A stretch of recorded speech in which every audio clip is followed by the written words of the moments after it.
অনেকে আমাকে কমেন্ট বক্সে কিংবা মেসেজ করে জিজ্ঞেস করেন কোন ধরনের এসি কেনা যায়, যেমন ইনভার্টার নাকি নন ইনভার্টার। আসলে ইনভার্টার কি নন ইনভার্টার এসি কিনবেন সেটি পুরোপুরি আপনার উপরে নির্ভর করে আপনি কেন এসি কিনবেন। ইনভার্টার এবং নন ইনভার্টারের মধ্যে বেসিক যে পার্থক্য সেটি হচ্ছে শুধুমাত্র বিদ্যুৎ সাশ্রয়ী। তবে আমরা যারা এসি নিয়ে কাজ করি, এক্সপার্ট রয়েছি, আমাদের কাছে এটা অনেক বড় একটা পার্থক্য, যেটা সাধারণ ভোক্তারা তেমন একটা বুঝে না। আসলে এসি সবগুলোই এসি, এটা ঠান্ডা দিবে, বিদ্যুৎও কনজিউম করবে।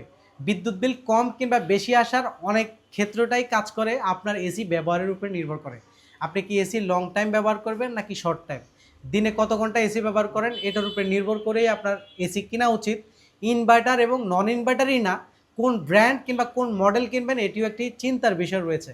আসলে আমরা বেশিরভাগ সময় একটা মডেল কিংবা এই ব্র্যান্ডের এসি আমাদের ভালো লাগে, আমরা সেটাই কিনে নিয়ে আসি। আসলে আমরা এটা চিন্তা করি না আমাদের জন্য এই এসিটা কতটুকু ঠিক, কিংবা আমি যেখানে ব্যবহার করব সেটার সাথে এই এসিটার কতটুকু মিল রয়েছে সেই চিন্তা না করে এসি কেনার কারণেই বেশিরভাগ এসিগুলো নষ্ট হয়। দেখতে পাচ্ছেন আমার এখানে একটা ইনভার্টার এসি রয়েছে, একটা রয়েছে, এবং আমি বসে আছি এখানে আরেকটা রয়েছে।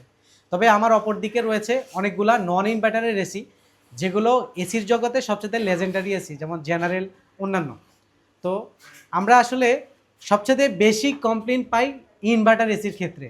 এখন যেহেতু সবচেয়ে বেশি এটা চলছে ট্রেন্ডে, সবাই মার্কেটিংয়ে এমনভাবে বিদ্যুৎ সাশ্রয়ী বলে প্রচার করে এবং সহজেই কিনতে পাওয়া যায় এখন ইনভার্টার।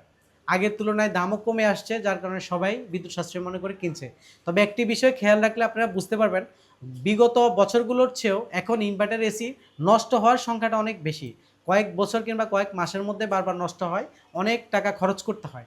আপনি সারা মাসে কিংবা পুরো বছরে যেই পরিমাণে বিদ্যুৎ বিল সাশ্রয় করে টাকা সেভ করবেন, তার দ্বিগুণ এক বছরের মধ্যে নষ্ট হলেই সেটি খরচ করতে হয়।